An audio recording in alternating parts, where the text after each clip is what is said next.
Hey, this is JR, aka The Tourist, and I'm in Bali, all the way down at the southern tip in Uluwatu. And I'm standing in front of what may be the nicest hotel room I've ever stayed in. Come on, I'll show you. The cliffs of Uluwatu enjoy the most stunning ocean views in Bali. No surprise they play host to some of the island's most luxurious resorts. The Bvlgari, Senses, Alila Villas, they've all been in Uluwatu a minute. The Umana Bali is a new and less well-known entrant to this exclusive club. Perhaps what makes it a pretty good deal. But does it stack up? Here at The Tourist, our motto is, go and find out for yourself. So I've done just that, and I'd like to share what I've found. Stay with me a few and I'll show you my villa, some of the resort's amazing views, and if you stick around until the end, I'll show you a bonus side of the property.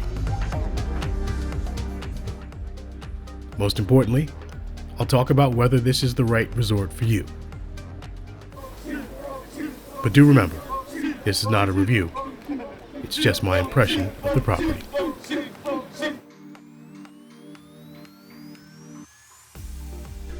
You arrive Umana to an open-air lobby, or arrival hall as they call it. Here's where you'll get your first taste of the resort's design aesthetic, as well as its service style. Both are a mixed bag, and I'll say more as we continue. Umana is an LXR property.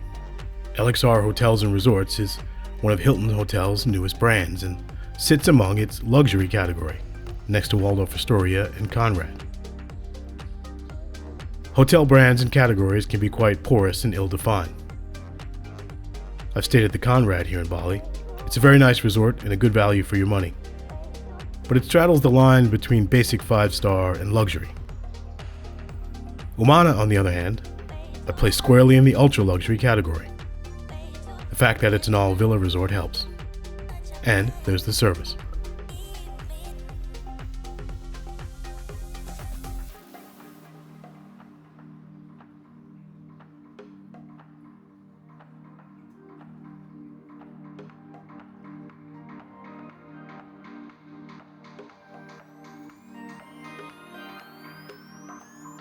Check-in happens on the couches, where you'll be introduced to your curator, who also showed us to our room and was available via WhatsApp for any planning needs or special requests. Arrival hall instead of lobby, curator instead of butler, all part of LXR's branding. I can be a little cynical about bespoke terms for normal things, but mostly I mention it to give you an example of the style of service here. They're aiming for an ultra-luxury, high-touch level of service, but delivered in a manner more fitting to the location. The arrival hall is home to Mare Lounge, one of the 5 food and beverage outlets. Think of this as an upscale version of the coffee shop you might find in any hotel lobby. But the aesthetic is suitably upscale and full of little Balinese touches, like the rest of the arrival hall. I'll show you the other restaurants as we move through the resort. As the villa is definitely the star of the show, I won't linger too long in the lobby. Let's head out. On the way to our room, our curator gives us a quick tour of the property, a chance to get situated.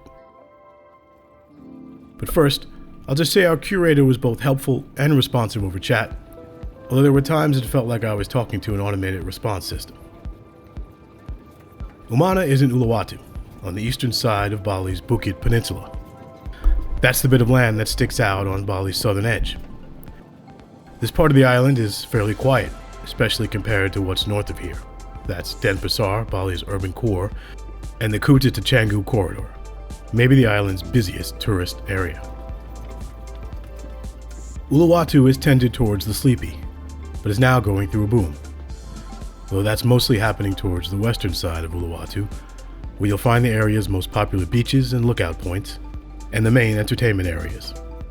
Also the heaviest traffic. One of the first things to consider when deciding if Umana is the place for you is how close or how far do you want to be from the madness. Umana overlooks Melasti Beach, the southernmost point of Bali.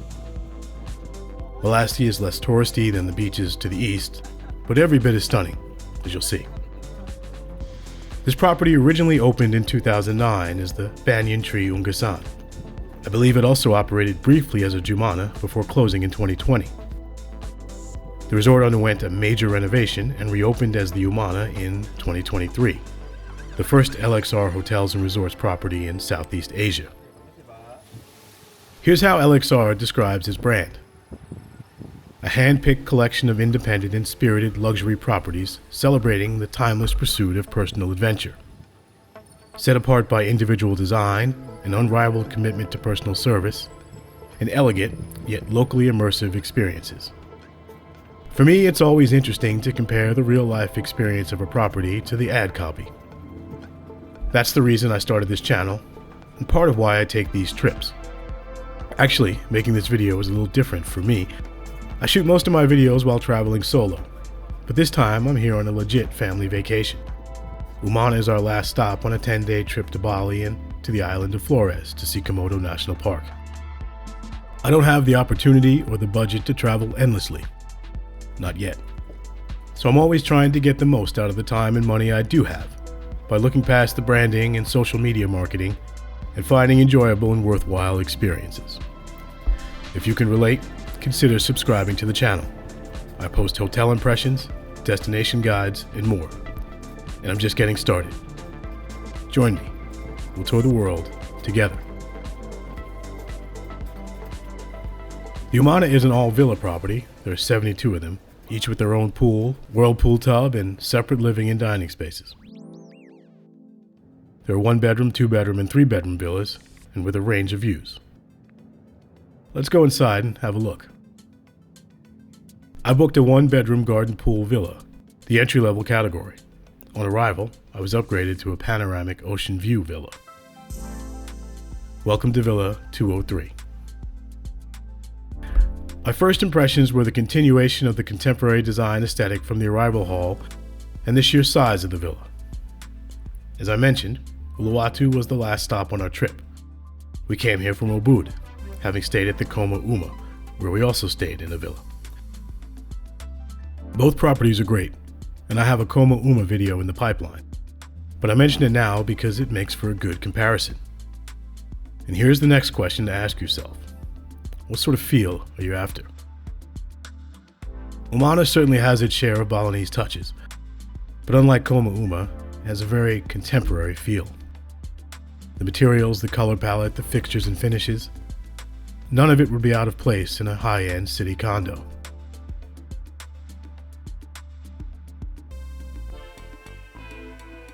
And then there's the overall footprint of the villa. At over 4,000 square feet, it's the size of a suburban house. The living and dining area alone is the size of a decently sized hotel suite. Because of how big it is, it takes a moment to take it all in. But you're aware of the size from the very beginning. The villa is spread out like a compound, which is in keeping with the style of Balinese houses. Maybe that's the best way to describe it. The architectural elements of the villa, the peaked roofs, the spread of the layout, the flow of indoor and outdoor, they're all in keeping with Balinese design, but updated in contemporary cladding. There's a kitchenette area where the minibar is, a normal beverage fridge as well as a wine fridge. They're both well stocked, but with some room to put your own things as well. Let's head to the bed and bathrooms.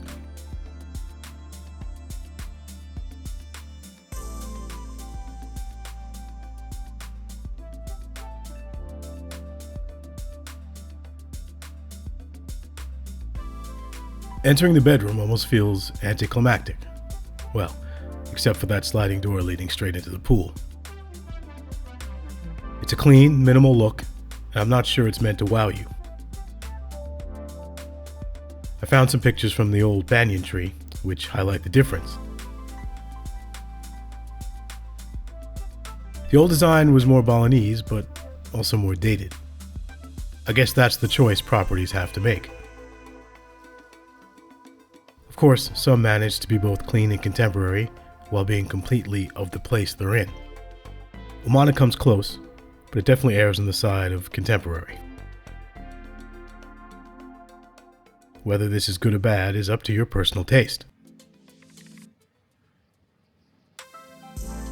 Me, I like the aesthetic, and the openness and the lightness of it is very well suited to the cliffside location and the ocean views.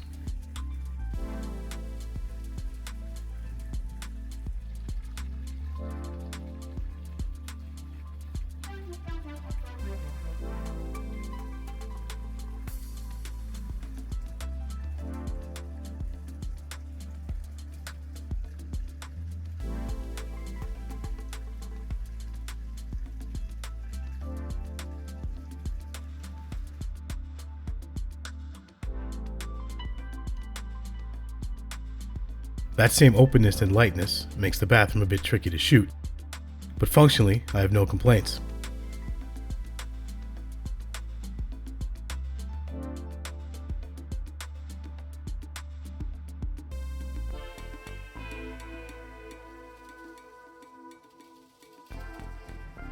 There's an outdoor shower with access to and from the pool and the views.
The closet is part of the bathroom, which normally wouldn't be my preference, but here the openness works, even if it makes getting the right camera exposure more difficult.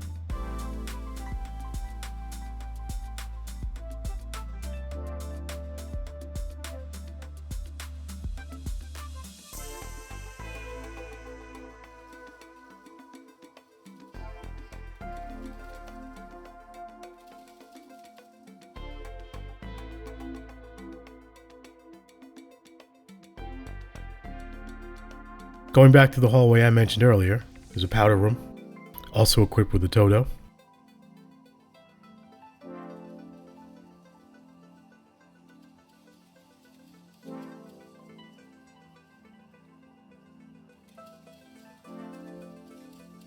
Here's another area where you can catch a glimpse of what's outside. Just as I was standing here taking this shot, a paraglider appeared. You get all sorts of these wonderful little moments staying here.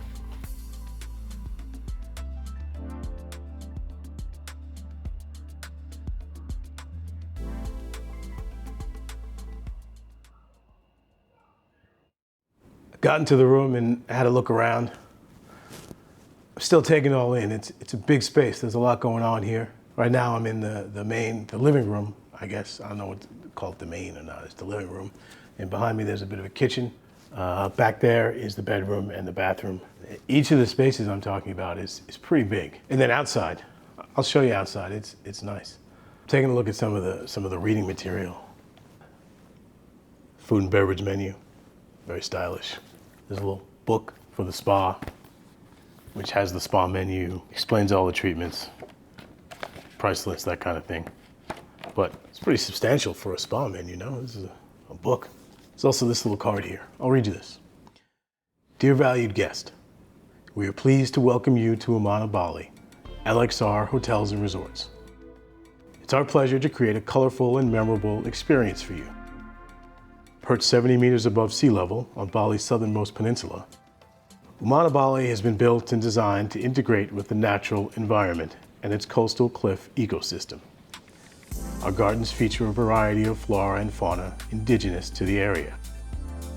To ensure your stay in this natural environment is comfortable and enjoyable, please do not feed the wildlife, especially the monkeys. Don't feed the monkeys. Actually, the guy who brought us here made a point of saying to actually lock the doors too. Don't just close them, because if the monkeys see food or any fruit inside the room, they know how to open the door and they'll come in and, well, eat your fruit. Where was I? We are committed to reducing our carbon footprint and undertake several energy conservation initiatives, so on and so forth. So they like nature, they like the environment. That's good to hear. The Umana is an LXR Hotel. I booked this room with Hilton points, which is pretty nice use of Hilton points, I'd say. I booked the basic entry-level villa. It's one that doesn't really have a view. And when I checked in, I was informed that I got upgraded, I think 2 categories? No, maybe it's 3. Let me see, there's a garden villa, there's a partial ocean villa, a full ocean villa, and this is the panoramic ocean villa. And then there are 1 bedroom, 2 bedroom, and I believe even 3 bedroom options as well.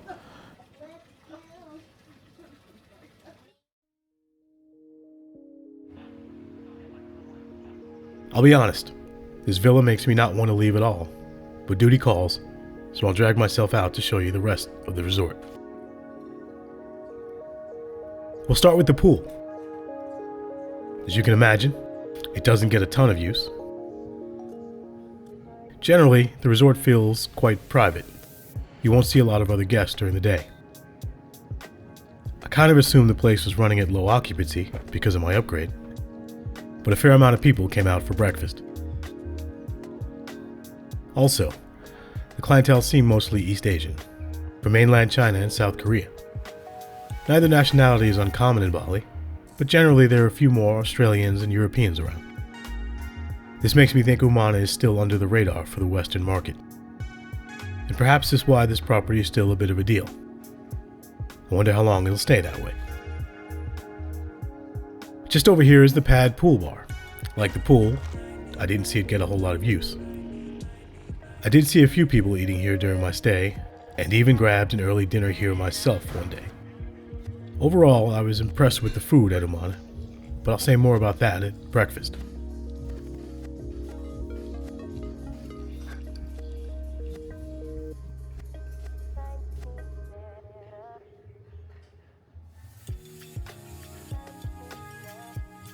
The orientation of the property consistently draws your attention towards the sea, so let's not resist.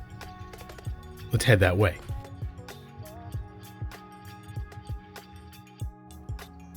As we approach the chapel, what better time to think about commitment? And booking a resort at this price point can certainly seem a sizable commitment. So, is an ultra-luxury clifftop resort the right place for you? And if so, is Umana the right one? Without further ado, I'll give you the tourist's do's and don'ts. Do consider Umana if you want to be in Uluwatu, but in one of the quieter, less crowded corners of the peninsula. Do stay at Umana if you like clean, contemporary design and enjoy high-touch but not overly formal service. And definitely do consider the Umana if you're a Hilton Honors member and have points to spend or have status. Not only was I able to book my nights here on points, but my gold status was enough to get me upgraded to the better view.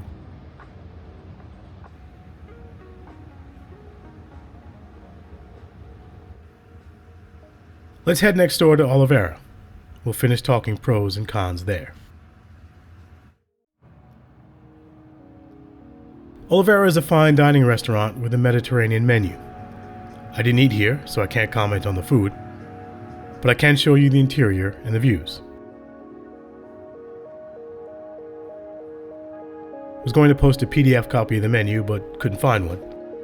There is a web-based menu on the resort site if you're curious. Now, let's talk about the don'ts while we look around. Don't come to Umana if you want to be closer to the western shore of Uluwatu, which is quite frankly much more happening. You can of course catch a ride over there, as we did, but sadly the road infrastructure lags the otherwise booming pace of development, which makes getting around a bit more difficult than it should be. Also, don't stay at the Umana if your tastes run towards the traditional. If you're after a more distinctly Balinese design aesthetic and/or service style, you should look elsewhere. And finally, don't choose Umana if you're bargain hunting. Bali is one of those locations that accommodate all budgets, but Umana is definitely at the upper end of the price range. Any conversation about Umana has to involve the price. My stay here cost me 85,000 Hilton Honors points per night, which some value at around $400 US. If you're paying cash, the villas start around $700 per night in low season. I'm not a hotel reviewer, but I do think about value, about whether a property meets or exceeds the expectations set by its price. Thinking about Umana this way, I'd say the property was worth the rate for me, especially considering my upgrade to a villa that normally goes for around $1,000 per night. Somehow, every scene here seems to end with a shot of this view. I apologize if you're getting sick of looking at it. I never did.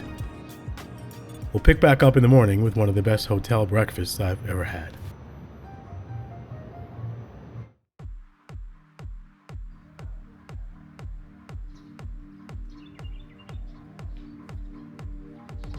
My first full day at Umana starts at Commune, the resort's all-day restaurant and where breakfast is served.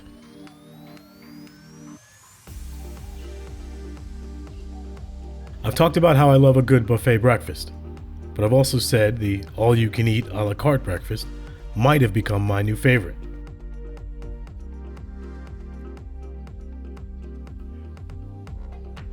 Well, get ready for another flip-flop. The combination buffet / a la carte breakfast may be the real champion. At least when it's done at this level. The buffet here alone was on par with the better buffets I've had, and the a la carte menu was full of delicious things.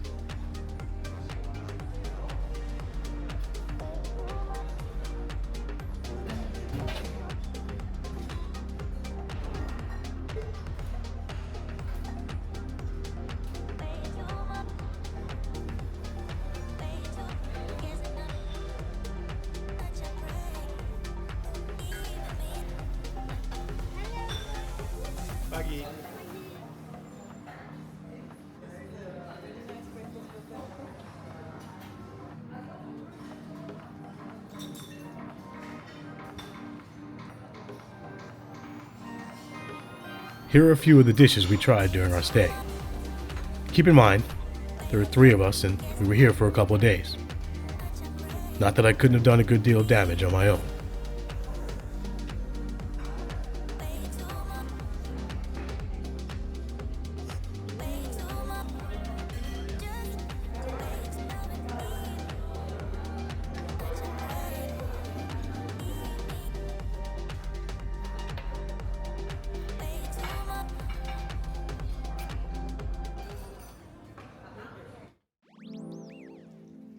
After the amount of calories on offer at breakfast, the resort's wellness facilities make sense as the next stop.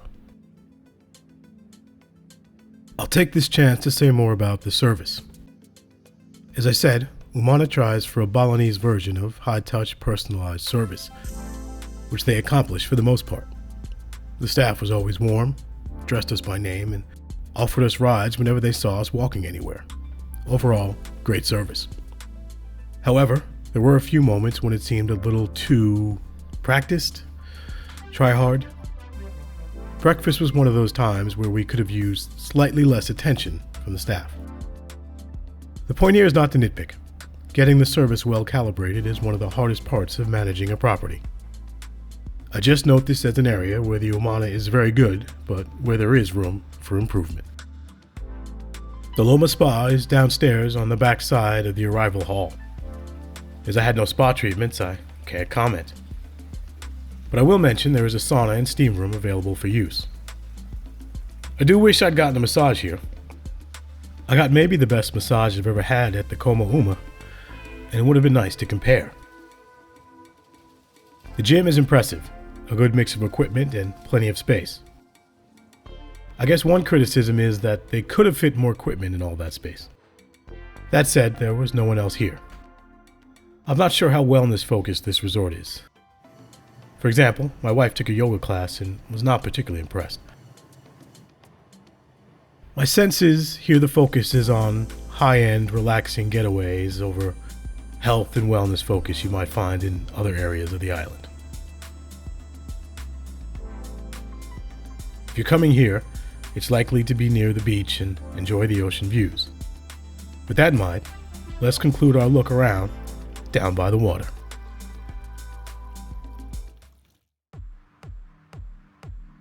There's a certain irony to Bali. It's a beach destination, but unless you're a surfer, I wouldn't recommend coming here for the beaches. That said, there are beaches and some are quite impressive. Umana, being cliffside, is obviously not on the beach, but they do have the Umana Beach House, which is its beach club. Beach clubs are a big thing in Bali.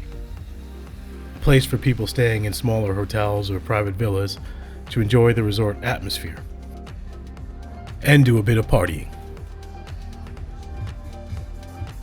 The Umana Beach House is definitely towards the more relaxing end of the spectrum, but I found it to be a nice touch.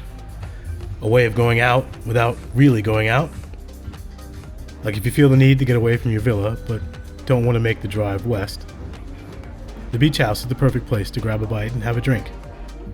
The food here is on par with the pool bar, good but less impressive than breakfast. You can lounge around, take a dip in the pool, and enjoy the sunset. And of course, if you're so inclined, you can venture out onto the beach. Also, I should mention, one of the big attractions in this part of Bali is watching a Kecak dance from the Uluwatu temple, which is about a 40-minute drive west of here. But Melasti Beach hosts its own sunset Kecak dance, and that's only about a 10-minute walk away. The beach is as good a place as any to end our look around the Umana Bali. Thanks for sticking around until the end, and stay tuned for more. For all information about Kecak and Melasti Beach can be accessed